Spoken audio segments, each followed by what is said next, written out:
Ya, entonces, esta semana nos toca Fisiología Gastrointestinal 1. Entonces, vamos a hablar acerca de algunos principios generales de la función gastrointestinal, como son la motilidad, control nervioso, el control hormonal y la circulación sanguínea. Entonces, empezamos hablando con un poco de anatomía, que prácticamente en esto nos dicen que este tubo digestivo empieza por la boca y termina en el ano, es por ello que es considerado un tubo hueco. Y este se caracteriza porque va a tener una serie de órganos que van a secretar a la luz del tubo gastrointestinal lo que su producción de lo que es de las glándulas parótidas, sublinguales, submaxilares, con relación a lo que concierne la saliva, y en el estómago se van a dar, como ustedes saben, la secreción de los jugos gástricos, el ácido clorhídrico y de otras enzimas. Entonces, cuando ya llegue o cuando ya nos encontremos a nivel intestinal, vamos a encontrar que en la segunda porción duodenal, exactamente en la desembocadura de Wilson, conforme con el colédoco que recoge toda esa secreción hepática que se va acumulando de la vesícula biliar, que es la bilis, se va a secretar a través de este colédoco en una desembocadura común, y esto, como ustedes tal vez recuerdan, es el Wilson en la polla de váter.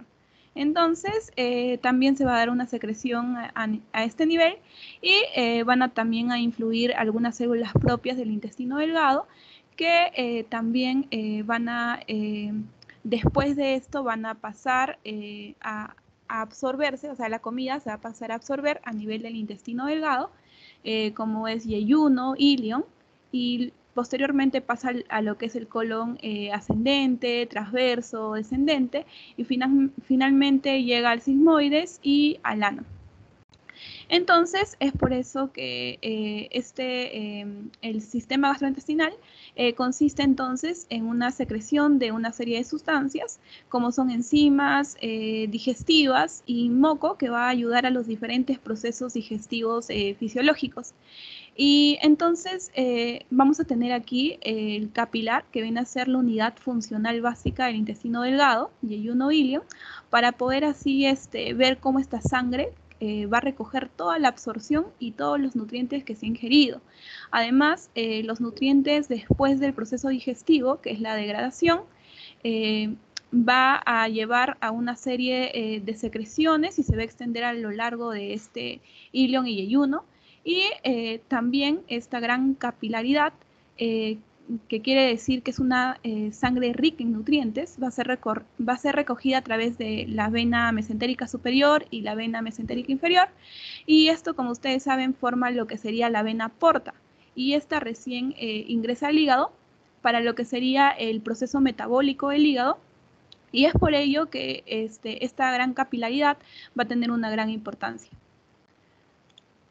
Entonces, básicamente eso. Acá también tenemos un poco un resumen, como son lo que ya les había mencionado, las glándulas parótidas, sublinguales, submaxilares, que van a estar relacionadas con la saliva, la secreción de jugos gástricos, ácido clorhídrico y enzimas relacionadas con el estómago, y a nivel del intestino vamos a ver cómo se da la secreción de bilis y cómo va a estar relacionado con la ampolla de váter y todo eso. Y ya básicamente eso. Entonces, ahí recién nos hablan un poco acerca de cómo se va a dar la microscopía a nivel del estómago. Y hay que recordar que, bueno, aquí nos mencionan de afuera hacia adentro, como que vamos a encontrar a la serosa, luego a la muscular, luego a la mucosa y luego a la submucosa. Entonces, tenemos aquí, primero que nada, lo que sería la serosa, que también es llamada peritoneo y viene a ser una estructura del proceso gastrointestinal, y esta está básicamente relacionada con la fortaleza del tubo digestivo. Además, vamos a encontrar también aquí dos capas musculares, la que es la muscular longitudinal, que está relacionada con movimientos del avance del peristaltismo, y la muscular circular, relacionada con la estructura muscular básica del intestino. Entonces, entre estas dos capas musculares va a haber un sistema nervioso que se va a encargar de comandarlas, de dirigirlas. Y aquí encontramos a lo que sería el mientérico, que va a tener un nombre propio y esta es llamada como el Auerbach, ¿no? Y esta capa del Auerbach, que es un plexo mientérico, al estar entre estas dos capas musculares que hemos mencionado, como son la muscular longitudinal y la muscular circular, va a actuar básicamente en el movimiento. Entonces, este va a estar ubicado entre estas dos capas musculares y va a intervenir en lo que sería el movimiento, y después de esto recién vamos a encontrar lo que sería la submucosa y la mucosa.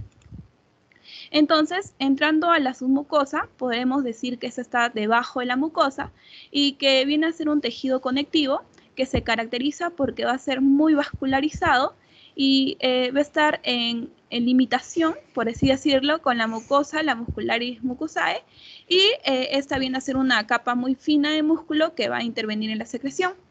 Ya que esta va a comandar lo que sería la capa de fibra muscular lisa y va a interferir en lo que van a ser las secreciones que se van a dar a través de este plexo nervioso autónomo.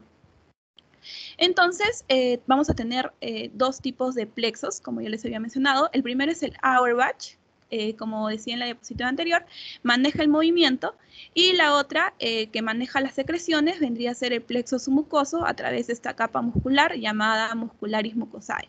Entonces, básicamente eso. Y de ahí tenemos a lo que sería la mucosa, que viene a ser el epitelio propiamente dicho, que es parte de la mucosa, y podemos encontrar ahí lo que sería las glándulas, moco y los dos plexos ya mencionados. Y además, el que inerva el tubo digestivo va a ser el plexo de Auerbach, mientérico, o el submucoso de Meissner, y el que lo irriga a través del mesenterio va a prácticamente, aquí vamos a tener a una arteria que va a irrigar todo ese segmento intestinal, dependiendo de la estructura en la cual nos encontremos. Entonces, básicamente eso. Y otros puntos importantes que les he señalado acá, como les he resaltado, es que en el estómago vamos a encontrar tres capas musculares que van a estar relacionados, como ustedes ya saben, con la digestión de tipo mecánica. Y prácticamente hay que recordar que el estómago es ricamente muscular para hacer justamente esta digestión mecánica. Entonces, después vamos a encontrar el intestino delgado, al yeyuno e ilion, y básicamente van a tener cuatro capas que ya hemos mencionado.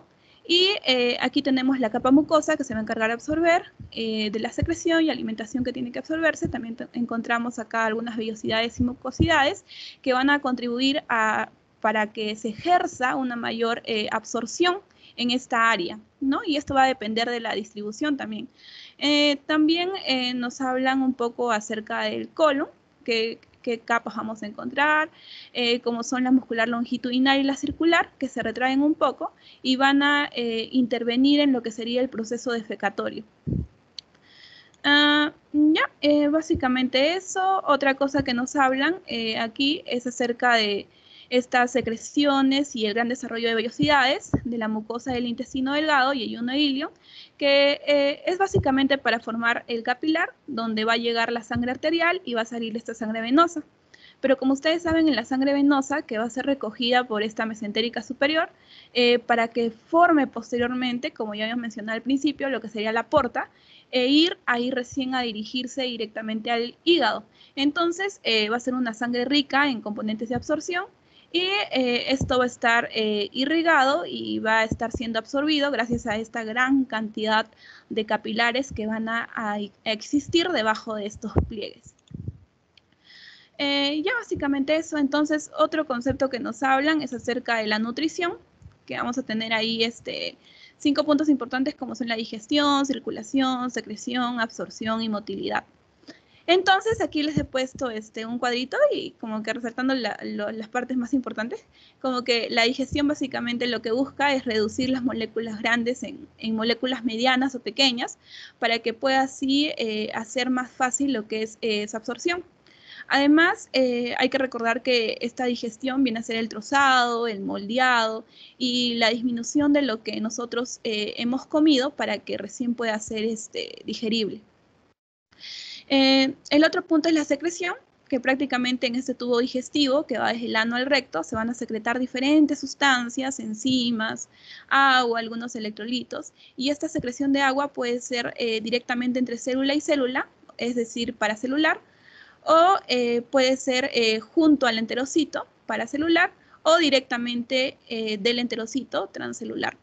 Entonces, hablaremos también de algunos conceptos bien relacionados con lo que sería la secreción, que vendría a ser el canal de cloro, que siempre que el sodio pase de un lado al otro va a jalar agua, porque el sodio positivo va a salir para contrarrestar justamente la carga negativa del cloro.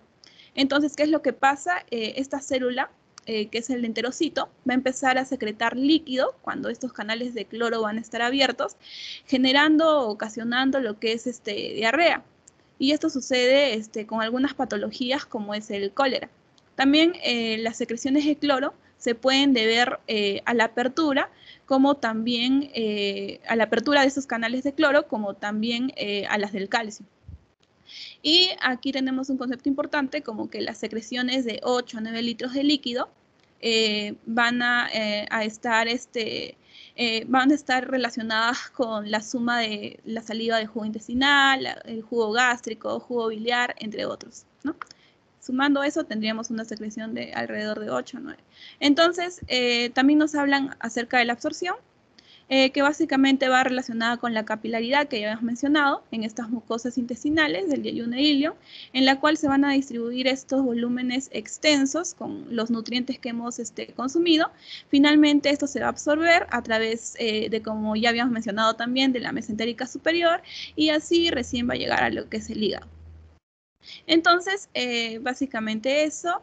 Y también otro punto importante es que en la boca se va a realizar, como ustedes saben, la digestión química, también cierta digestión mecánica, y va a haber secreción, como ustedes saben, de la saliva, absorción a nivel de la mucosa sublingual, ya que se absorben algunos alimentos, y en cada parte del tubo digestivo va a haber digestión, secreción y absorción.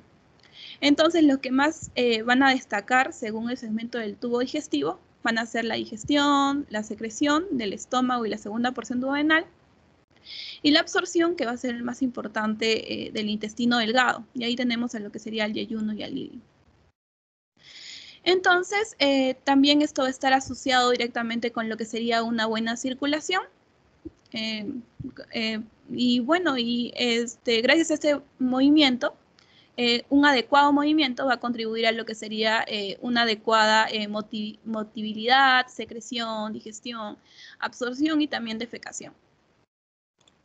Y ya, básicamente eso. El otro punto del que nos hablan es acerca de la digestión. Y ahí tenemos a lo que sería dos tipos de digestión, como ya había mencionado, la digestión química y la digestión mecánica. La química es dada gracias a los diferentes químicos que va desde la boca hasta el estómago y cierta parte del intestino. Y la digestión mecánica es dada por los dientes y la mucosa del estómago. Entonces, va a haber cierto comando que va a realizar esta digestión, absorción, secreción y movimiento. Y eso se realiza a través de ¿quién? Del sistema entérico y el sistema nervioso central, a través de lo que sería el sistema nervioso autónomo. Y a nivel intestinal tenemos al sistema nervioso extrínseco. Entonces, aquí nos hablan un poco más de este sistema nervioso entérico y de cómo está conformado y relacionado con el control del sistema digestivo y de algunos procesos que intervienen en la digestión. Como son, bueno, aquí nos mencionan que son 100 millones de neuronas que van a estar en todo este sistema, es decir, ese no va a necesitar al sistema nervioso central para poder así controlar la digestión, absorción, digestión o motilidad. Además, va a haber cierto manejo para el movimiento y va a estar dado por las capas musculares, como ya habíamos mencionado, el plexo mentérico de Auerbach, secreciones relacionado con el plexo submucoso de Meissner, y ya sea el mientérico o submucoso de Meissner, este va a controlar lo que sería el movimiento y la secreción, y es por eso que nos dan aquí una pequeña imagen, ¿no? Donde se representa prácticamente un pequeño corte. Y también nos mencionan que vamos a tener diferentes neuronas que van a estar relacionadas con esto, como son las sensitivas, las motoras y las interneuronas. Básicamente eso. Otra cosa que nos mencionan es que tanto en la submucosa y en la muscular van a ver o pueden existir tanto lo que sería señales únicas o múltiples que van a estar relacionadas con lo que sería una comunicación local o comunicación al sistema nervioso central a través de una vía eferente sensitiva y una respuesta eferente motora. Entonces, básicamente eso, y también nos hablan acerca de cómo se va a dar el control extrínseco del aparato digestivo. Y aquí tenemos, según el tipo de neurona eferente, el control extrínseco del aparato digestivo puede ser ya sea somático o autonómico. Entonces vamos a empezar hablando de lo que sería el somático. Y aquí tenemos lo que podemos controlar, como es la masticación, la primera etapa de la deglución, y el esfínter anal, pero solamente el externo. Hay que recordar que tenemos dos esfínteres anales, claro, dos esfínteres anales, el interno y el externo, y solamente el que controlamos es el externo. Ya, entonces también nos hablan aquí del autonómico, que está relacionado con el parasimpático, y va a intervenir en todo lo que es la digestión, y aquí fundamentalmente vamos a hablar de nervio vago, que básicamente lo que hace es intervenir en la parte alta del esófago, vía biliar y estómago. Y en la parte final vamos a encontrar los nervios del sacro, que van a intervenir directamente con lo que sería el proceso defecatorio. Y ambos van a tener una segunda neurona que va a estar ubicada en el sistema nervioso entérico. Entonces, aquí hablaremos del nervio vago, del nervio craneal número 9, del séptimo par craneal, y en el sacro del nervio S2, S3 y S4. Ya, y relacionado al autónomo con el control simpático, aquí tenemos que va a intervenir en todo lo contrario de la digestión. Es decir, va a tener diferentes ganglios que van a estar que van a estar junto a esta emergencia con las arterias importantes como son el tronco celíaco, el tronco mesentérico, y van a ser núcleos importantes de los ganglios del tronco celíaco y van a estar relacionados con lo que sería la acetilcolina. Y aquí vamos a tener tres grupos paravertebrales ganglionares, como son el celíaco, la mesentérica superior y la mesentérica inferior, que van a estar confiriendo la emergencia al tronco celíaco y las dos arterias en la cara anterior de la aorta. Y la función básicamente es disminuir el peristaltismo y aumentar la constricción de los esfínteres.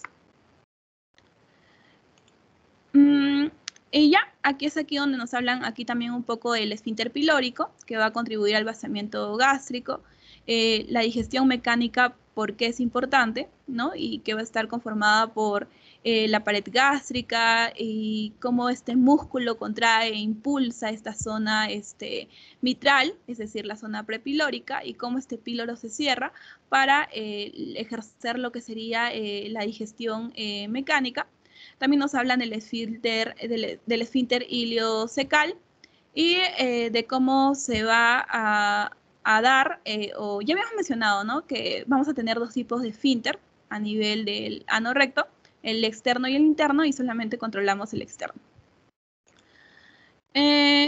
Básicamente eso. También nos hablan de algunos reflejos gastrointestinales, que básicamente estos movimientos, secreción y absorción, va a generar diferentes reflejos gastrointestinales, como vienen a ser los reflejos locales, que se van a dar en el sistema entérico, los reflejos cortos, que son ganglios para o perivertebrales, y los reflejos largos, que se va a dar a nivel del parasimpático. Entonces, hablando del reflejo local, se da cuando hay una sensación aferente sensitiva, es decir, que a nivel de la mucosa se va a detectar algo y se va a detectar lo que se ha comido, porque va a haber diferentes receptores de sustancia química que van a detectar básicamente esto. Y también van a generar lo que sería una distensión. Entonces, se va a distender el intestino y esta información va a ser la que viaja, y posteriormente esta información aferente sensitiva es local, porque se queda ahí. Entonces, es aquí donde puede intervenir lo que sería el plexo mientérico al submucoso, o el mientérico, o justamente porque regresa del eferente motor. Y aquí le puse un poco de resumen, o sea, para que lo entiendan mejor, porque es así como un poco confuso. Básicamente, acuérdense de estos receptores de sustancia química que intervienen justamente en lo que sería la contracción muscular o relajación. Y también que integrados van a contribuir a lo que sería el peristaltismo, contracciones de mezcla e inhibición local. Y también que este reflejo largo, la información básicamente lo que busca es viajar al sistema nervioso central y cuando regresa se va a dar recién ahí la respuesta. Y aquí tenemos a lo que sería los reflejos del estómago y duodeno, reflejos dolorosos y el reflejo de la defecación. Eso básicamente, acuérdense más que nada de qué tipos de reflejos conforman o son de tipo local, porque eso también es importante.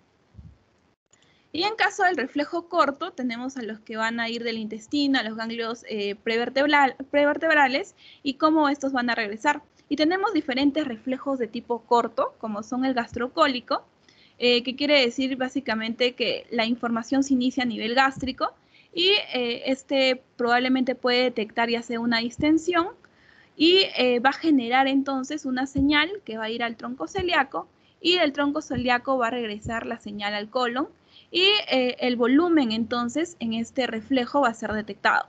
En el caso del reflejo corto enterogástrico, básicamente se va a dar a nivel enteral, a nivel del intestino delgado, va a recibir una información acerca del vaciamiento gástrico y viaja esto hacia lo que sería el tronco celíaco y luego regresa hacia el gástrico y hace que el intestino delgado a través de los núcleos ya no aperture esto. Entonces lo que ocasiona es que como la acidez es demasiada y como se está produciendo lo que sería la bilis y jugo gástrico, lo que hace es prácticamente contrarrestarlo. Entonces, ¿qué es lo que básicamente hace el enterogástrico? Disminuir esto, ocasionando un reflejo que contribuya a lo que sería la disminución de estos ácidos. Y tenemos el otro reflejo corto, que es el reflejo coliileal, que se da a nivel del colon. Y es básicamente donde el ciego empieza a aumentar por el volumen del vaciamiento y entonces lo que pasa es que le dice al ilion que la presión disminuya y controle así el paso de la presión del ilion hacia el cólico. Entonces aquí básicamente tenemos cómo todos van a estar relacionados directamente con el parasimpático y el simpático, ¿no? Y vamos a tener que el parasimpático es aquel que va a estimular, aumentando la peristalsis y relajando lo que sería el esfínter. Y el simpático se va a encargar de estimular la disminución peristáltica y el aumento del esfínter. Entonces también nos hablan acerca de estas fibras nerviosas aferentes, donde siempre la submucosa va a intervenir en lo que sería la secreción y el movimiento básicamente de Auerbach o mientérico, lo que va a condicionar siempre lo que sería el estímulo y posteriormente podría ocasionar lo que sería una irritación en esta mucosa. Porque como ustedes saben, como ya hemos ingerido comida, entonces es probable que se irriten más estas mucosas y haya así puede haber hasta incluso un traumatismo, o sea, pero mayormente se da eso cuando hay algunas patologías, como en el cáncer más que nada. Entonces, básicamente eso y ya también nos hablan de algunas hormonas gastrointestinales.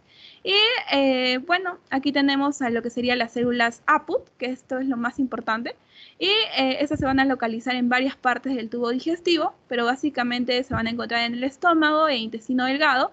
Y algo característico de las células de tipo, de las células de APUT es que van a tener una forma piramidal y van a tener también de característica que van a tener lo que serían los gránulos de secreción que se encargan prácticamente de las sustancias hormonales, ¿ya?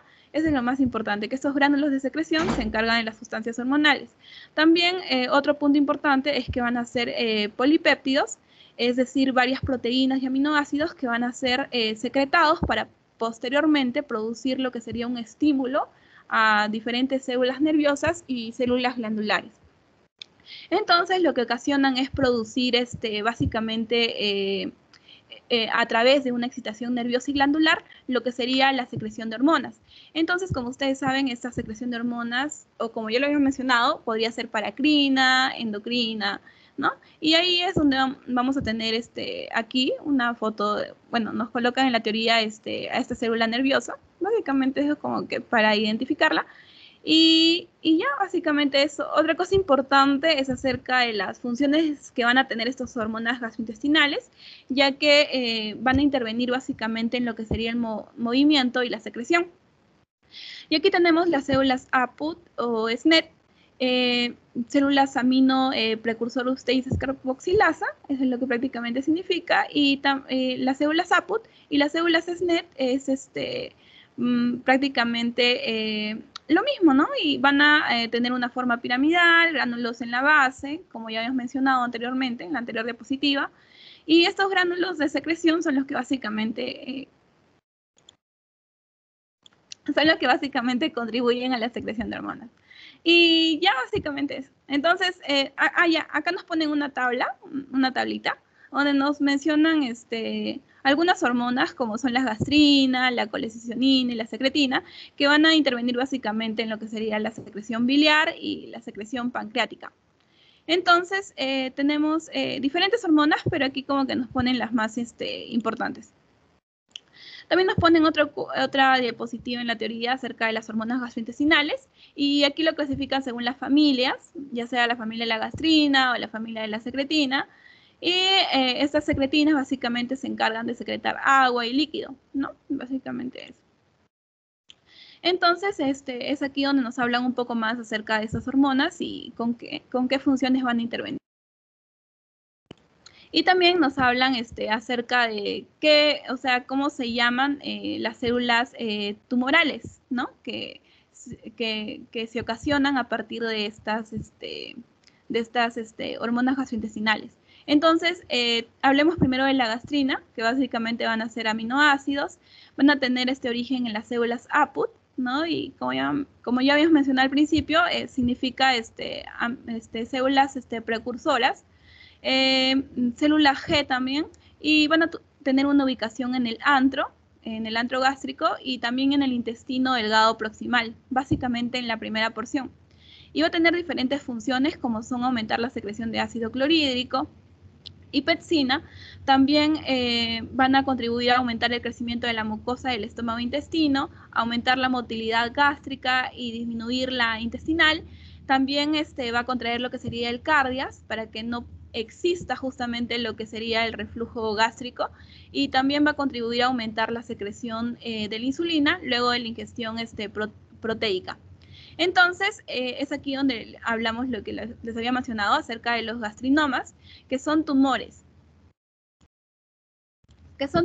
Básicamente cáncer de célula G, y es cuando se produce gastrina que ocasiona la secreción de ácido por el estómago, y esto es llamado, conocido también en la enfermedad del síndrome de Soyinger-Ellison, y básicamente es.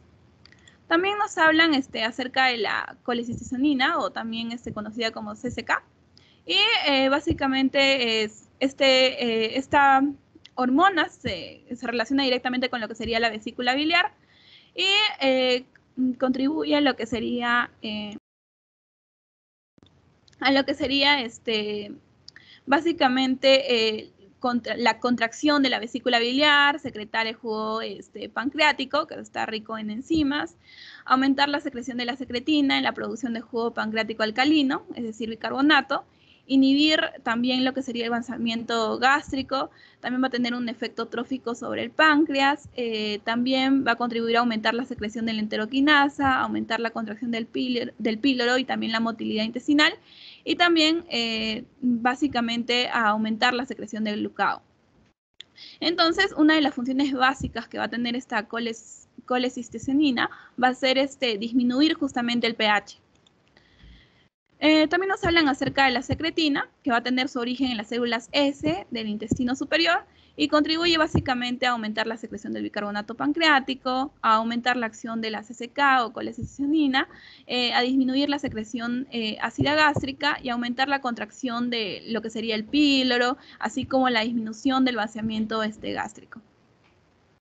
También nos hablan un poco de este péptido inhibidor vasoactivo, conocido como VIP, que va a tener su origen en lo que sería los nervios del tracto gastrointestinal y sangre, y va a estimular lo que sería la secreción de electrolitos y agua, va a relajar lo que sería el músculo liso intestinal y esfínteres, va a ser un importante vasodilatador, y va a también a inhibir lo que sería la secreción gástrica y estimular también lo que sería la secreción de somatostatina. Entonces, aquí también tenemos acerca de unas alteraciones como son los bipomas, que son básicamente tumores que van a degenerarlos. Y bueno, es aquí donde se secreta este péptido intestinal vasoactivo que va a ocasionar este síndrome de Werner-Morrison, el cual va a estar caracterizado justamente por lo que sería diarrea acuosa, hipopotasemia, hasta incluso va a estar relacionado con lo que sería insuficiencia renal. También nos hablan lo que sería la somatostatina, y que esta es una hormona inhibidora de la somatotropina, o también llamada hormona de crecimiento, y su origen, como ustedes saben, es por las células D, y va a tener diferentes funciones, como son inhibir la mayor cantidad de secreción de todo tipo, va a disminuir entonces la secreción del hígado a través de la disminución de la secreción biliar, e inhibe también la secreción pancreática, también la secreción a nivel intestinal de las enteroquinasas. Entonces, disminuye el flujo sanguíneo, la secreción pancreática, la secreción de pepsina, también va a hacer más lento lo que sería el tránsito intestinal. Entonces, básicamente eso. Aquí también nos hablan acerca de los tumores de estas células, que se van a llamar somatostatinoma. Y es aquí donde secretan esta somatostatina y van a estar relacionadas con lo que sería la diabetes mellitus. También puede estar relacionada con lo que sería la colealititis. No, colalitiasis. Ya. También nos hablan del péptido inhibidor gástrico, también conocido como PIG, que va a tener un origen en las células K del intestino delgado y va a estar estimulado por lo que sería la glucosa, lípidos y algunos aminoácidos que se van a dar en la luz intestinal. Y va a tener funciones importantes como son inhibir la secreción ácida gástrica, estimular también la liberación de la insulina, relacionado por el aumento de la glicemia.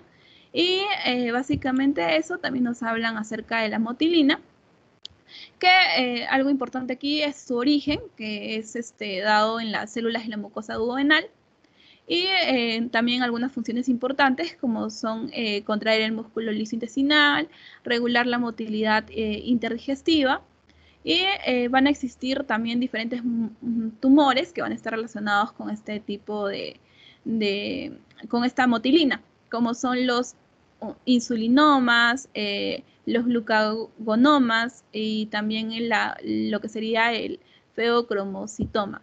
Entonces, estos van a tener diferentes efectos en lo que sería el aparato gastrointestinal.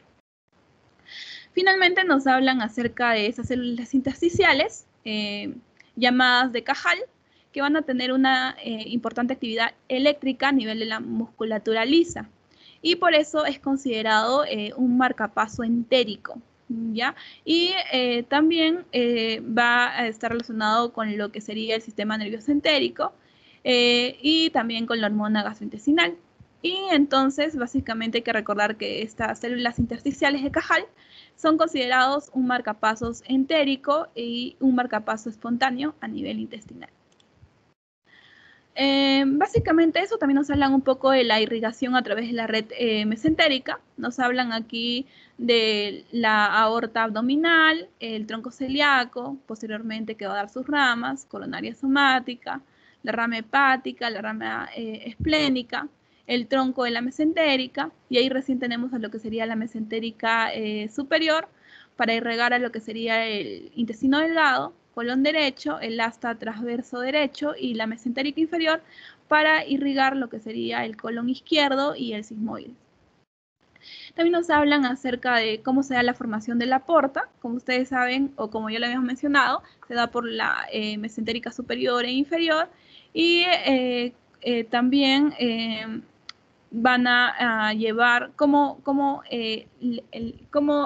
estos, lo que sería el intestino, duodeno, yeyuno, el indio, va a llevar esta sangre a lo que sería la mesentérica superior, ¿no? Para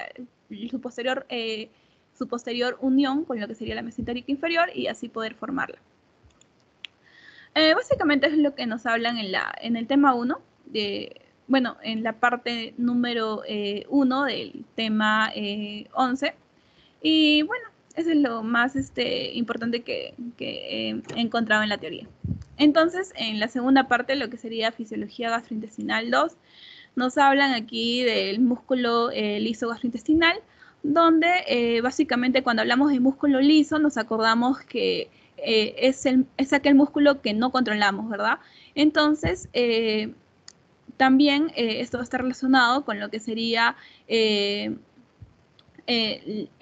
sistema de cómo, a ver, ¿cómo les explico? O sea, de cómo vamos a ir realizando o cómo van a estar relacionados estas contracciones que se van a dar a nivel del sistema digestivo, justamente con estos tipos de músculo que vamos a encontrar a nivel gastrointestinal. Y es por eso que vamos a tener diferentes contracciones que van a estar relacionadas en este caso con lo que sería el músculo liso, como son las contracciones constantes que se van a dar de manera tónica y las contracciones periódicas de manera fásica. Entonces también nos hablan de algunos potenciales de onda lenta, que básicamente lo encontramos en la musculatura lisa gastrointestinal, donde va a existir esta actividad eléctrica. Y justamente esto, como ustedes ya saben, es conocido como potenciales de onda y va a ser producto o ocasionado por lo que ya habíamos mencionado, que sería el marcapasos de Cajal. Y ustedes se acuerdan que en la anterior diapositiva les dije que estaban relacionados con una actividad eléctrica y que por eso eran considerados como un marcapaso entérico. Entonces, esto va directamente relacionado con lo que serían los potenciales de onda, ¿ya? Entonces, vamos a tener diferentes tipos de ondas que se van a dar diferentes ondas por minuto que se van a dar en diferentes regiones a nivel del sistema digestivo. Por ejemplo, en el estómago se va a dar de 3 a 5 ondas por minuto, en el intestino delgado de 12 a 20 ondas por minuto y en el colon de 6 a 8 ondas de minuto. Y bueno, básicamente eso. Entonces, cuando hablamos de ondas, básicamente lo relacionamos con lo que sería producto o ocasionado por lo que serían las células de Cajal. Entonces, básicamente eso nos hablan aquí cómo se inician estos potenciales de onda lenta y de cómo de un momento a otro se estimula porque va a haber una distensión en el esófago y estómago por haber comido justamente, lo cual es detectado porque hay una producción a través del parasimpático de lo que sería acetilcolina. Y estos van a estimular lo que serían esas ondas lentas, haciendo que ingrese más rápidamente a la célula lo que sería el calcio y el sodio, y así pueda formar así estas ondas, ¿no? Entonces, cuando hablamos de la producción de estas ondas, lo que va a generar es una despolarización. Es por ello que hablamos de un potencial, ¿no? Entonces, básicamente aquí lo importante es recordar que va a ir relacionado con la acetilcolina, y esto directamente con la distensión, y posteriormente con lo que sería una despolarización.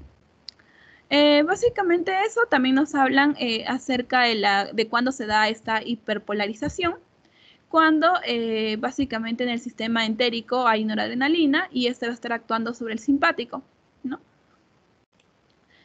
También aquí nos hablan un poco más de las células de Cajal, que ya habíamos mencionado, que son células intersticiales, que es una célula nerviosa de cuerpo fusiforme, que es considerado un marcapaso espontáneo, que ya habíamos mencionado. La función básicamente de es regular el peristaltismo a nivel del tubo digestivo y se encuentran ubicadas entre la capa longitudinal y circular de la muscular. Básicamente eso. También nos hablan aquí un poco de la masticación. Como ustedes saben, la masticación es dada por los dientes, por toda la cara dentaria, tanto superior e inferior, y se debe tener una fuerza recíproca para que pueda así ocasionarse justamente este evento. Entonces, es por ello que tenemos aquí, debemos aquí tener en cuenta dos conceptos importantes. Aquí, como les resalté de verde, tenemos aquí que los incisivos van a cortar 25 kilogramos aproximadamente de fuerza y los molares se encargan de triturar hasta 90 kilogramos de fuerza, ¿no? Un punto importante. También tenemos algunos músculos importantes que van a ir directamente relacionados con esta masticación, que van a estar controlados básicamente por lo que sería la rama motora, el nervio del quinto par craneal, los cuales son controlados por los núcleos de este tallo cerebral. Entonces, básicamente eso. También aquí les puse un punto. Si en caso no existe diente o no existen dientes o no hay una buena mordida, ¿qué es lo que pasaría? Ocasionaría directamente lo que sería un dolor a nivel de los músculos masticatorios, ¿verdad? Justamente por esta mala distribución de fuerzas que hemos puesto acá arriba. Entonces también nos hablan un poco más aquí de la función que va a tener la masticación. Como ustedes saben, estos van a estar directamente relacionados con lo que sería la digestión mecánica. Y como ya había mencionado, los incisivos se encargan de cortar y los molares de triturar. Y a su vez, esto se va a mezclar con lo que sería la saliva para la posterior formación de lo que sería el bolo alimenticio, ¿no? Entonces, al formarse este bolo alimenticio, se aumenta la superficie de exposición para acción enzimática y además se va a evitar también lo que sería un traumatismo al deglutir. Como ustedes saben, si nosotros no mascamos bien, no realizamos esta acción bien, el tragar o el comer sería algo doloroso. ¿Ya? Entonces, también nos hablan de cómo se da este reflejo de masticación, que se va a dar por relajación y contracción de rebote. Y, bueno, básicamente lo hacemos como un reflejo, pero también es controlado por nosotros, ¿no? También nos hablan aquí un poco más de estos músculos que van a intervenir en la masticación, como son los músculos temporales, los maceteros, los músculos pterigoideos, y básicamente eso.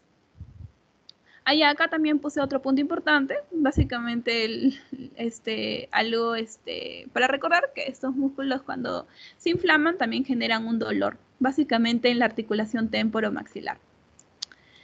Entonces, eso es todo lo relacionado con la masticación. Del otro punto importante que nos hablan es acerca de la deglución, y tenemos dos tipos, como la que es voluntaria y la involuntaria. Como ustedes saben, la voluntaria es dada por la fase a nivel oral, y la involuntaria es dada por la fase faríngea y la fase esofágica. Entonces, cuando hablamos de la voluntaria, hablamos de esta fase oral, que se da luego de la masticación y posteriormente va a ser mezclado, este bolo alimenticio va a ser mezclado con lo que sería la saliva, ¿no? Este bolo con la saliva, y ahí recién se va a pasar a lo que sería el esófago. Y en la involuntaria vamos a tener lo que sería diferentes fases, la faringia y la esofágica. Entonces, en la faringia, el bolo alimenticio lo que hace es estimular los receptores en el istmo de las fauces y pilares posteriores, dando lo que sería inicio al reflejo de deglución a nivel del tallo cerebral. Y este mismo estímulo es el que va a generar lo que sería un aspecto cuando te ponen un bajalengua a nivel de esta faringe, no es que genera un reflejo así tipo de vómito. Entonces, básicamente estos receptores son los que van a estar relacionados con esto. Y el inicio de esto es inmediato y se va a manifestar con una duración aproximadamente que va de 1 a 2 segundos. También se va a dar la elevación de paladar blando y oclusión de coanas. También va a haber una relajación de este esfínter esofágico superior, y así se va a dar recién el paso del bolo al esófago. Entonces, básicamente eso. Y a nivel nervioso vamos a encontrar los receptores sensitivos en el istmo de las fauces y pilares posteriores. Y aquí encontramos a la rama del quinto par craneal y al noveno par craneal, que van a conducir este estímulo al bulbo. Entonces vamos a tener diferentes neuronas que van a estar involucradas con lo que sería la fase faríngea y también algunas ramas motoras, como vendría a ser el quinto, el noveno, el décimo y el 12º par craneal. También tenemos la fase esofágica, que es donde se da la conducción de este bolo al esófago, y a nivel del esófago se van a producir diferentes movimientos, y el más importante es el peristáltico, donde ahí se van a generar dos tipos de onda, la primaria, que es de 8 a 10 segundos, en llegar al estómago, y este va a ser un órgano de paso al esófago y no va a haber ningún tipo de digestión. Y en la onda secundaria es donde se estimula por distensión de esta pared y es cuando básicamente el primario no lo hizo completamente y va a quedar algún tipo de residuo. Entonces, finalmente va a haber una relajación de este esfínter esofágico inferior y recién ahí va a haber lo que sería un paso del bolo a lo que sería el estómago. Entonces, ahí recién va a haber una secreción de moco para evitar justamente un traumatismo en la deglución y este esfínter esofágico va a ser, inferior va a ser importante, ya que va a ser el límite entre el esófago, es decir, no va a estar preparado contra la acidez y el estómago va a tener un pH, va a tener un ácido de 1 a 2 de pH. Entonces, es necesario que este esfínter esofágico inferior tenga una presión, ¿verdad? Porque si no, lo que haría es que ocasionaría un reflujo gastroesofágico. Y es por ello que aquí hemos, bueno, lo he resaltado con amarillo, que esta presión que tiene este esfínter esofágico inferior va de 10 a 35 milímetros de mercurio y básicamente lo que hace es evitar este reflujo gastroesofágico. También aquí nos hablan de cómo el bolo alimenticio en la primera parte, que es voluntaria, pasa y estimula lo que sería el istmo de las fauces y a los pilares. Entonces ahí lo que pasa es un bloqueo de las coanas a nivel superior, se produce el cierre del epiglotis y arriba y adelante del hioides también hay un acercamiento de las cuerdas vocales, se bloquea la laringe y ahí recién pasa a lo que sería el esfínter esofágico superior. Y ya, también nos hablan un poco acerca de las salivas, y aquí nos hablan de las glándulas salivales, las parótidas, submandibulares, las sublinguales, las submaxilares y otras que también son llamadas bucales, que van a producir como volumen diario de 800 a 1,5 litros, ¿no? Entonces, también aquí tenemos que van a producir lo que sería una secreción de tipo serosa y una secreción de tipo mucosa. La secreción de tipo serosa tenemos a lo que sería la tialina, que es una alfa-amilasa, que se encarga prácticamente, como su nombre lo dice, amilasa, de digerir lo que sería almidones. Y la mucina, que se encarga básicamente de lo que sería la lubricación. También vamos a tener cómo se va a dar esta secreción de la saliva, que va a ser dada básicamente por los diferentes acinos y conductos salivales. Hay que recordar que esos acinos siempre van a producir enzimas y van a tener de secreción primaria lo que sería la tialina, la mucina o ambas, ¿no? Y también tenemos los conductos que básicamente se encargan de la secreción de bicarbonato. Y cuando hablamos de bicarbonato, hablamos de que hay una producción de alcalinidad, ¿verdad? Entonces tenemos diferentes funciones que va a ejercer la saliva y como ustedes ya saben es modificar y lubricar el bolo alimenticio, también aumentar el pH, también lo que genera es el inicio de la digestión por medio de la amilasa con un pH óptimo de 7, que se va a encargar de romper los enlaces glucosídicos 1,4, y la lipasa con un pH óptimo ácido, que se va a encargar básicamente de hidrolizar lo que serían los lípidos. También va a haber una limpieza, ya que va a alejar bacterias patógenas y partículas de la comida, va a ser un bactericida, y también cuando no hay una buena cantidad de saliva, puede generarse diferentes patologías, ¿no? Entonces tenemos aquí a nivel parasimpático, estimula la saliva, y a nivel simpático lo que pasa es una inhibición de la saliva.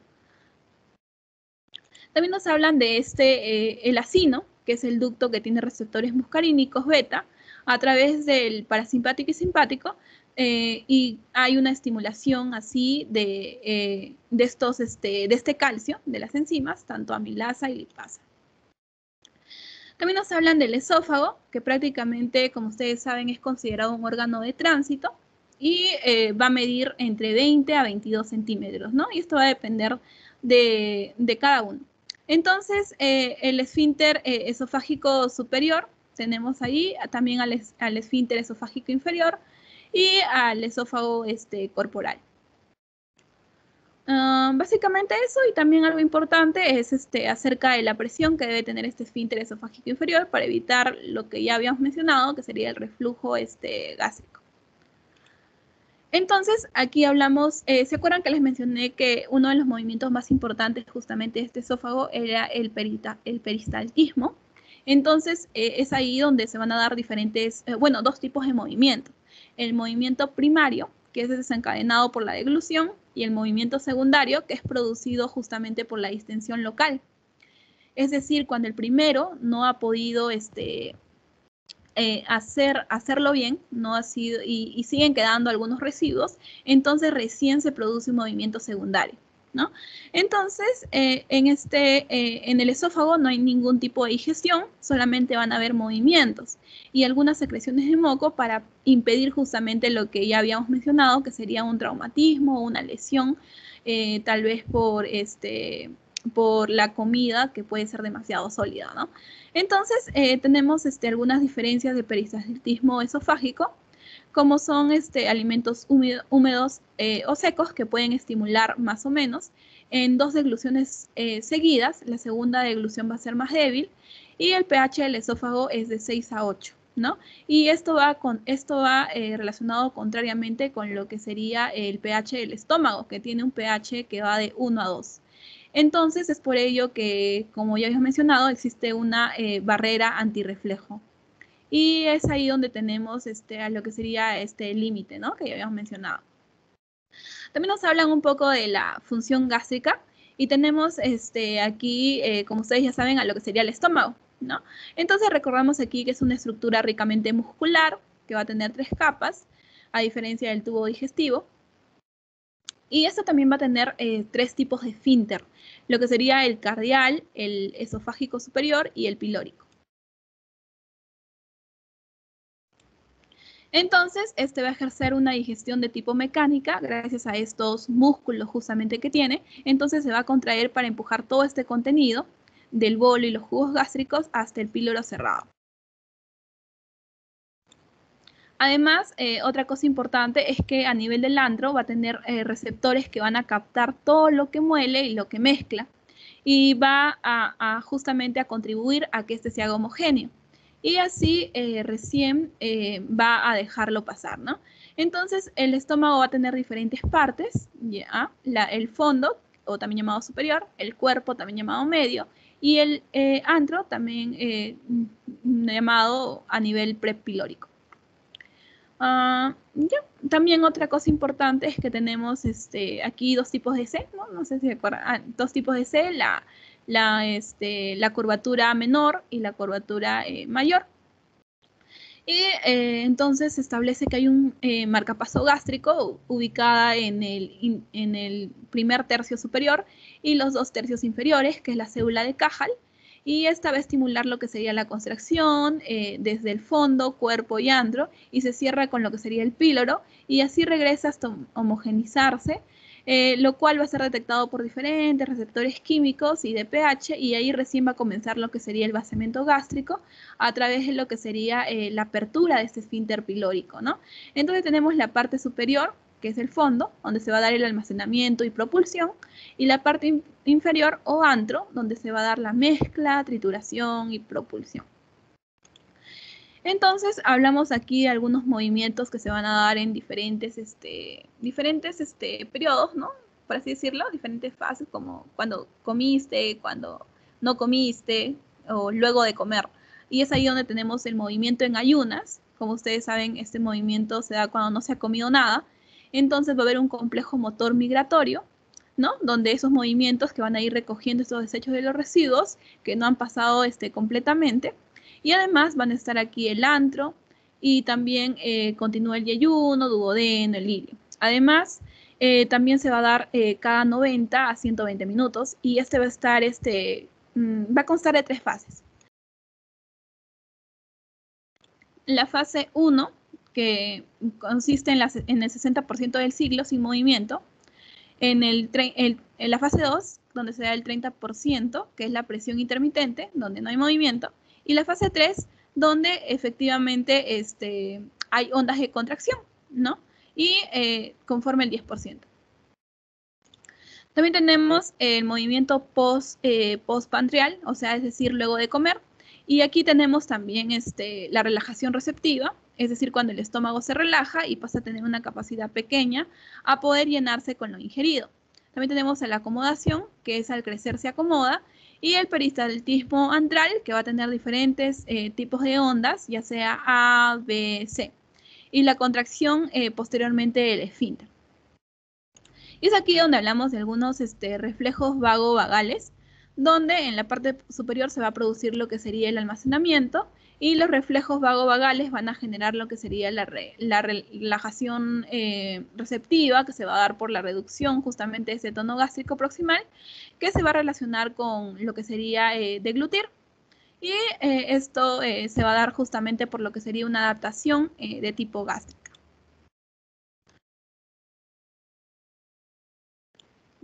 Y ya, también nos hablan acerca del vaciamiento gástrico y cómo va a ser estimulado justamente por lo que sería la distensión gástrica y la producción de gastrina. También cómo se va a dar la apertura de este esfínter pilórico y se va a producir así el vaciamiento gástrico y cómo pasa rápidamente este contenido ácido de pH de 1 a 2 pasa al duodeno, donde va a ser detectado este volumen y la acidez, los cuales van a hacer que este píloro no pase de forma rápida el volumen, la acidez, ácidos gástricos y proteínas, y de ahí se va a ir controlando gracias a lo que sería la CCK o también llamada colesticionina, ¿no? Entonces, el vaciamiento gástrico también va a ser inhibido y va a ser inhibido justamente por la retroalimentación duodenal, que va a comprometer diferentes reflejos del sistema nervioso entérico gástrico y también por una retroalimentación hormonal, justamente también por la colesticionina, ¿no? Colecistoquiniasa. Ya, entonces ambos van a comprender lo que sería un quimo demasiado grande en el intestino delgado, quimo demasiado ácido, quimo con muchas proteínas o grasas no deseadas, o un quimo hipertónico o irritante. Entonces aquí también nos hablan un poco del vaciamiento gástrico, que va a depender prácticamente de la que la persona va a comer, ¿verdad? Entonces también esto va a depender si ha consumido un alimento que es más sólido que otro, ¿no? Y aquí nos ponen, por ejemplo, si realiza un vaciamiento gástrico que va de 20 a 30 minutos, quiere decir que se ha absorbido de manera rápida, ¿no? Pero si en caso ha consumido carnes, esto puede hasta incluso demorar incluso horas, ¿verdad? Y después de ahí recién la persona va a sentir lo que sería una saciedad. También nos hablan de la secreción en el estómago, que, bueno, el estómago para secretar va a tener glándulas compuestas de células como son la glándula oxíntica y glándula pilórica.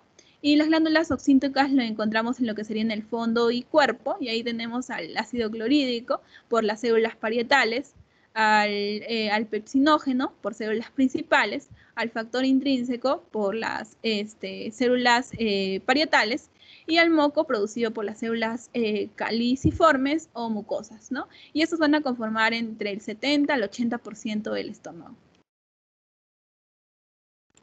También nos hablan las glándulas pilóricas, que en el antro van a generar lo que sería la producción de moco, pepsinógeno y gastrina, producida por lo que sería la célula G, y van a conformar de un 20 al 30%. También nos hablan de las células parietales, que van a producir una secreción ácida, ¿no? Y un pH de 0.8 que va a producir lo que sería alrededor de 1 litro, un litro y medio, ¿no? De este líquido, de este jugo gástrico. Y ya básicamente eso. También nos hablan un poco más de este ácido clorhídrico, que es producido por estas células parietales, donde se va a tener diferentes receptores de tipo muscarínico, colecistoquinina, histamina, y también puede haber una célula enterocromatina, al cual se va a estimular a través de la histamina, al receptor H2 de la célula parietal. Básicamente eso, y cómo justamente va a generar o va a contribuir a lo que sería lo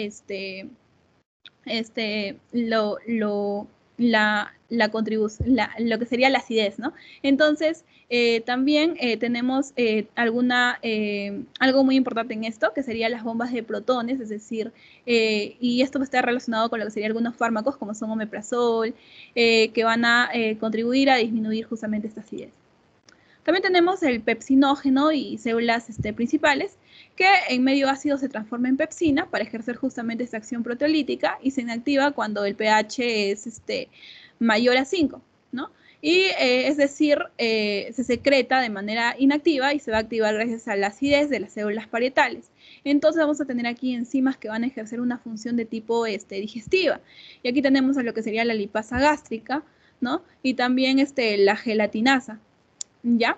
También nos hablan un poco del factor intrínseco, que es producido por las células parietales, justamente para la absorción de la vitamina B12, la cual la acompaña del estómago al ilion terminal, y aquí recién se absorbe, ¿no? Y cuando no hay este factor, entonces lo que hace es no absorber esta vitamina B12, y posteriormente va a generar lo que sería anemia. También nos hablan del moco, que es producido por las células caliciformes o mucosas, ¿no? Y aquí, bueno, prácticamente que va a ser viscoso y alcalino, y va a tener una forma de tipo película, ¿ya? Que se va a encargar justamente de la protección de lo que sería el estómago. Básicamente eso, y también nos hablan aquí de otras cosas que también van a estimular lo que sería la secreción gástrica, como sería la estimulación de tipo hormonal, y como ya mencioné al principio, la acetilcolina, que va a activar todas estas células, ¿no? Porque es a partir de ahí donde ya como que les da una señal para que recién se secreten. Entonces también tenemos la gastrina y histamina, que van a activar más a lo que serían las células parietales. También tenemos otros estimulantes, como son aminoácidos, cafeína, el alcohol, también que van a estimular justamente a esta célula parietal para producir ácido de manera directa. Y también tenemos la estimulación de tipo nerviosa, que se da prácticamente, tiene su origen en lo que serían los núcleos dorsales del vago, por el parasimpático, y estos también generan lo que sería la liberación de acetilcolina, ¿no? Y básicamente eso. También tenemos algunos estímulos de secreción, como sería la distensión gástrica, estimulación táctil y químico. También el ácido gástrico, ¿no? También relacionado con lo que sería la acetilcolina, la gastrina, histamina, que van a tener un efecto sinérgico para poder poder generar una respuesta, una respuesta mayor. Y también tenemos algunas etapas de la secreción, como son la etapa cefálica, etapa gástrica y la etapa intestinal. La etapa cefálica prácticamente se refiere a los núcleos dorsales del vago, que se encargan del 30% de la secreción, y esta etapa en la cual uno va a saborear, al ver, oler o tocar lo que sería la comida, va a producir justamente la secreción del 30%, ¿no?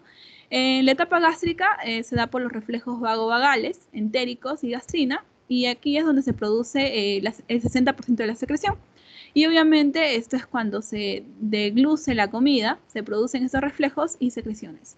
Y posteriormente tenemos la etapa intestinal, cuando hay una apertura de este esfínter pilórico, donde las células o también estas van a producir lo que sería una pequeña cantidad de gastrina. Entonces, cuando hablamos de etapa cefálica, prácticamente nos referimos a lo que sería saborear, por así decirlo, ¿no? Pero no degluir, ¿ya?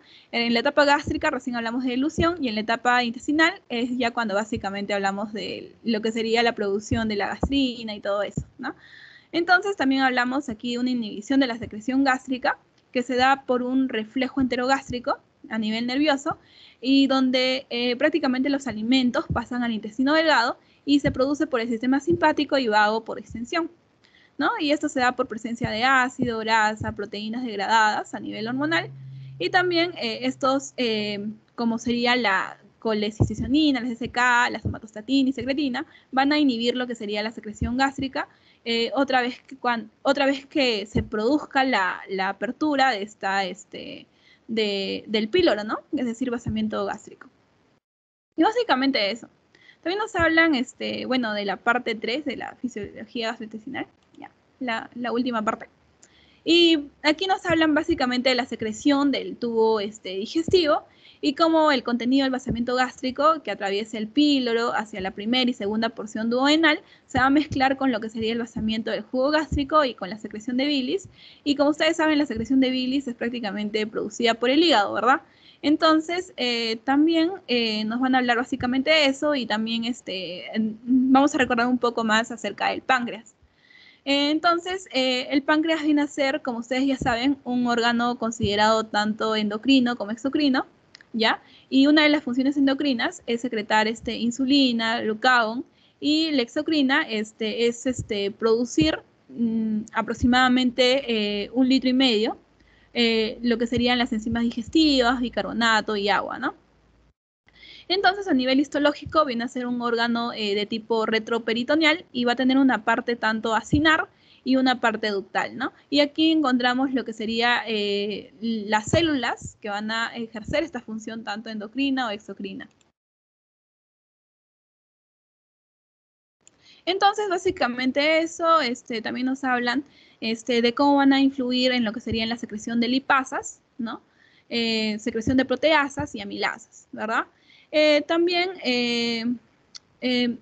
básicamente eso, y como ustedes ya saben, también el páncreas está relacionado con lo que sería el jugo pancreático, ¿verdad? Entonces, eso básicamente también nos hablan, bueno, aquí un poco más acerca de los productos que son secretados por los enzimas pancreáticos. Y aquí tenemos lo que yo les había mencionado, las lipasas, ¿no? Para los lípidos, las proteasas para las proteínas, las amilasas para los carbohidratos, ¿no? Y estos van a ser los más importantes, ¿no? Pero también va a haber otras enzimas como son las nucleasas y algunos factores que van a contribuir a lo que sería la regulación. Básicamente eso, también tenemos al tripsinógeno, que también es importante. Entonces, la secreción pancreática va a estar dada a la segunda porción duodenal y esta va a estar directamente relacionada con lo que sería bueno, va a tener una desembocadura común, ¿no? Y bueno, básicamente eso. Y a ver, siguiente diapositiva. También tenemos a nivel histológico que vamos a encontrar una parte que es el acino, que produce enzimas, y una parte que es la ductal, que se va a encargar de producir agua, ¿verdad? Entonces, la acetilcolina viene a ser el estímulo de estas enzimas, y la secretina viene a ser el estímulo de lo que sería el ducto. Entonces, aquí también nos hablan de algunas enzimas del jugo pancreático, como serían los aminoácidos o proteasas, tripsina, quimiotripsina, elastasa, los lípidos, como podrían ser la fosfolipasa, la lipasa, carbohidratos para lo que sería la amilasa, la ribonucleasa, entre otros, ¿no? También nos hablan este tripsinógeno que activa la tripsina y gracias a esto lo que sería las enteropeptidasas de las vellosidades de la segunda porción duodenal van a así activar lo que sería esta cascada, ¿no? Entonces, básicamente eso, también nos hablan aquí de cómo esta tripsina va a ser muy potente, que va a estar relacionado directamente con lo que sería evitar una pancreatitis aguda, ¿no? Ya que, bueno, va a ser algo, bueno, la pancreatitis aguda básicamente está relacionada con lo que sería la inflamación del hígado, la inflamación del páncreas, donde se edematiza, ¿no? Como ven aquí en esta imagen, se edematiza, el tejido puede volverse hasta incluso necrótico y viene a ser una enfermedad mortal. Entonces la tripsina ejerce una importante acción, ya que es un inhibidor, ¿no? Y evita justamente que se produzca lo que ya habíamos mencionado, la pancreatitis aguda. También, básicamente eso, también nos hablan que en el páncreas se producen dos cosas importantes, como son enzimas y secreción de agua y bicarbonato. También tenemos algunos estímulos que van a intervenir justamente en lo que sería la secreción pancreática. Y aquí tenemos a lo que sería la acetilcolina, la CCK o colecitinina, ¿no? Que va a activar a nivel del ácido pancreático para producir justamente la liberación de enzimas. También la secretina, que va a tener un efecto a nivel del ducto pancreático para la producción de lo que sería el agua y bicarbonato, ¿no? Entonces aquí hablamos un poco más de lo que sería esta secretina. Y aquí nos hablan que es un polipéptido formado por 27 aminoácidos, que va a tener una secreción de tipo ductal, ¿no? Es decir, en la célula pancreática va a actuar a nivel del ducto. Y también otro punto importante es que es producida por las células de tipo S, ¿ya?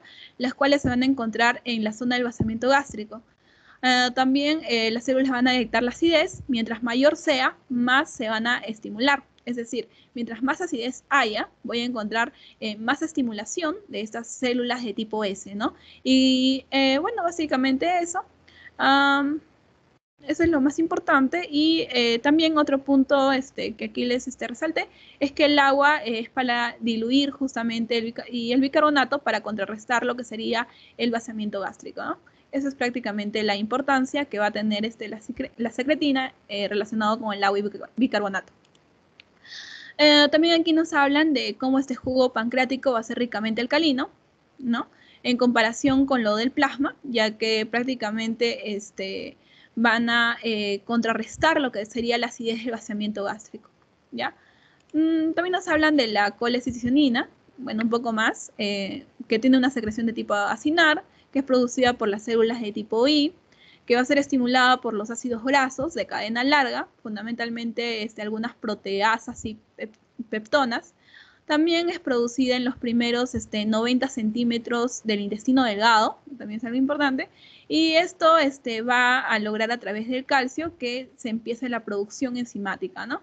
Y también va a tener un control, ¿ya? Porque no puede tampoco así liberarse, por así decir. Entonces, va a estar realizado por medio de todas las enzimas que son para los aminoácidos, carbohidratos y lípidos. Básicamente eso. También nos hablan aquí acerca de las fases de secreción pancreática, ¿ya? La cefálica, la gástrica y la intestinal. ¿Se acuerdan que a nivel claro, también hace rato vimos un poco más de estas fases, ¿ya? Aquí también nos hablan de nuevo de esto, ¿no? La cefálica es prácticamente cuando uno empieza a visualizar, tocar, oler los alimentos, ¿no? La gástrica, cuando hay contenido a nivel de la mucosa gástrica, y la intestinal básicamente es cuando ya ocurre lo que sería el vaciamiento gástrico, ¿verdad? Es decir, cuando se abre el píloro y pasa todo este contenido recién a la porción, a la primera y segunda porción duodenal. Básicamente eso, ya. También nos hablan aquí que tanto el acino como el ducto, además de participar la colecitinina o la CCK, la secretina, también va a participar lo que sería la acetilcolina. Y esta acetilcolina es importante porque va a estimular también la secreción de ambos, ¿ya? Y ahí también tenemos a lo que sería la célula G del antro, que va a producir lo que sería la gastrina, y esta se encarga de producir justamente lo que sería el ácido, ¿ya? Eso es lo importante. También tenemos el control de la secreción pancreática, que va a actuar la CCK a nivel del acino y secretina, a nivel del ducto, para la secreción justamente de la secretina, producida por las células S, la CCK producida por las células de tipo I, y estas se van a estimular, como ustedes ya saben, principalmente por las grasas, ¿no? Entonces también nos hablan un poco de la secreción biliar y cómo el colédoco también va a desembocar en la segunda porción duodenal, aportando así un gran volumen para su llenado. Y como ustedes saben, esa secreción de tipo biliar va a estar dada fundamentalmente por el hígado, ¿verdad? Entonces, este hígado va a producir entre 600 a 1 litro diario, ¿ya? Y va a tener dos funciones importantes, como son la excreción y la digestión y absorción.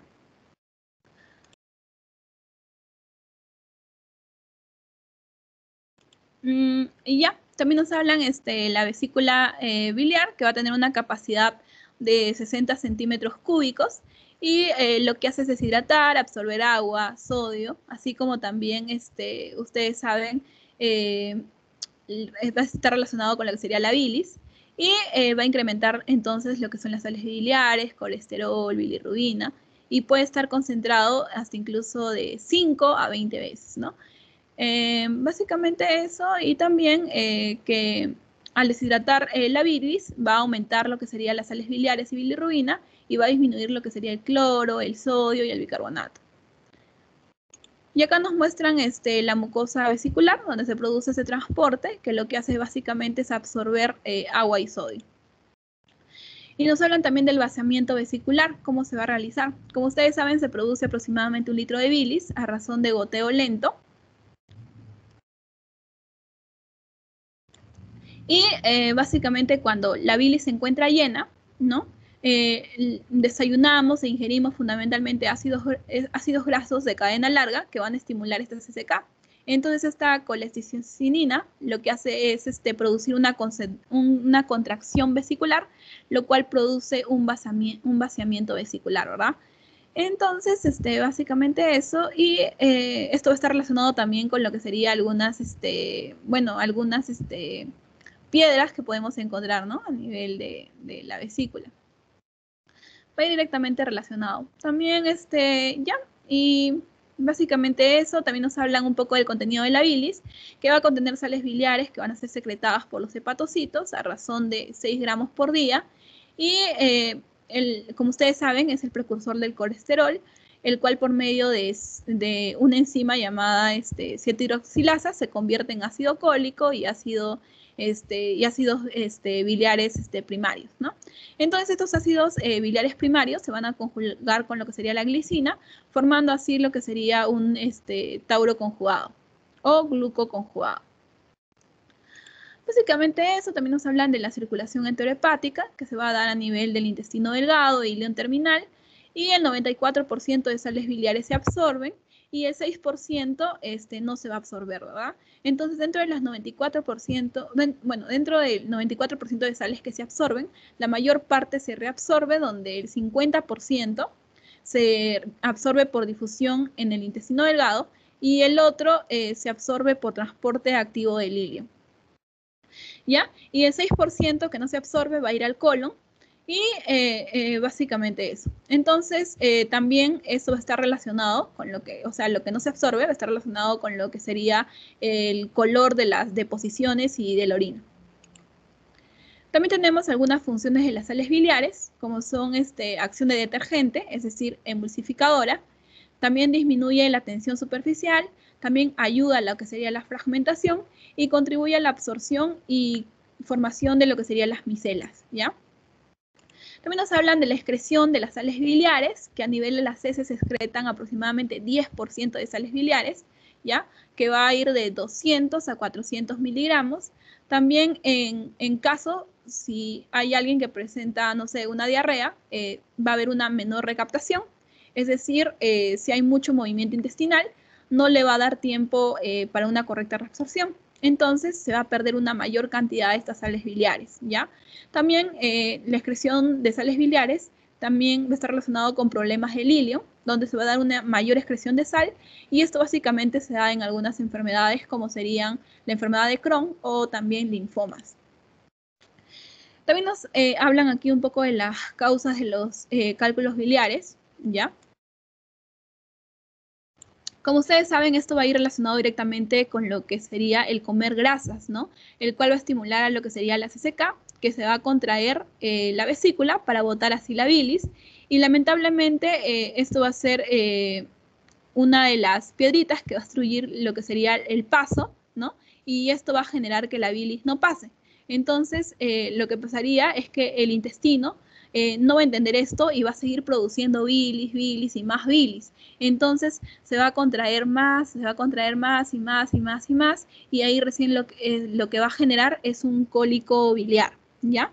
Entonces, eso pasaría si es una piedra grande, ¿no? Que obstruye justamente esto. Pero si es una piedra pequeña, lo que puede pasar es que esta puede pasar normal, o sea, no puede ser que no tape justamente este conducto. Entonces, también puede condicionar algunas patologías, ¿ya? Ya que el paciente puede ponerse hasta incluso amarillo por la acumulación de bilis, ¿no? Y posteriormente conducir a lo que sería una ictericia, ¿no? Entonces, estas piedras pueden obstruir justamente esta vía de desembocadura común, ya sea parcial o completamente. Y cuando es parcial, básicamente, en la mayoría de los casos, va a producir lo que sería que el paciente se pone amarillo. También nos hablan de la secreción intestinal que se da dentro del intestino delgado, ¿no? Cuando hay un aumento de este volumen en las primeras porciones duodenales, y cómo se va a dar justamente esto, ¿no? Por ejemplo, 1,5 litros de jugo pancreático, también 1 litro de bilis, entre otros. 1 litro de saliva, ¿no? Entonces, hablemos de algunas secreciones del intestino delgado, donde también se va a producir lo que sería el vaciamiento gástrico, y va a ser prácticamente ácido. Entonces, también hay que recordar que el páncreas produce bicarbonato y agua para contrarrestar justamente lo que sería la acidez.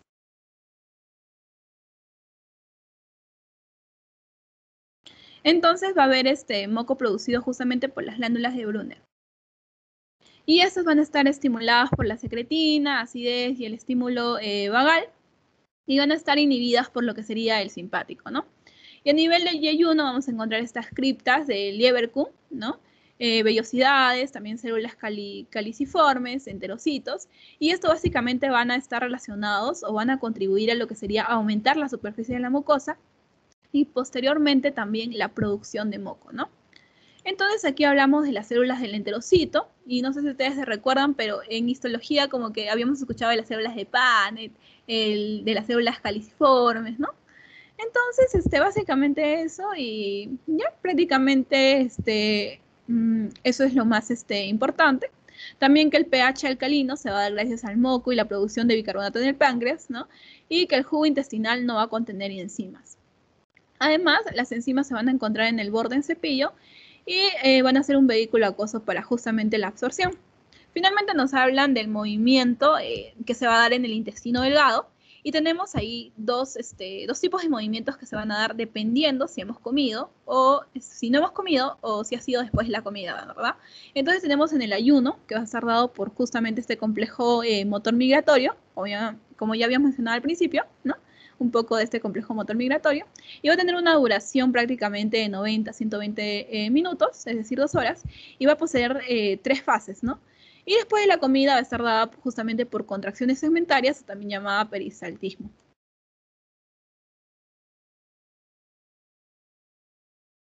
Y ya eso es básicamente todo lo relacionado con el tema número 11. Sí, eso es todo.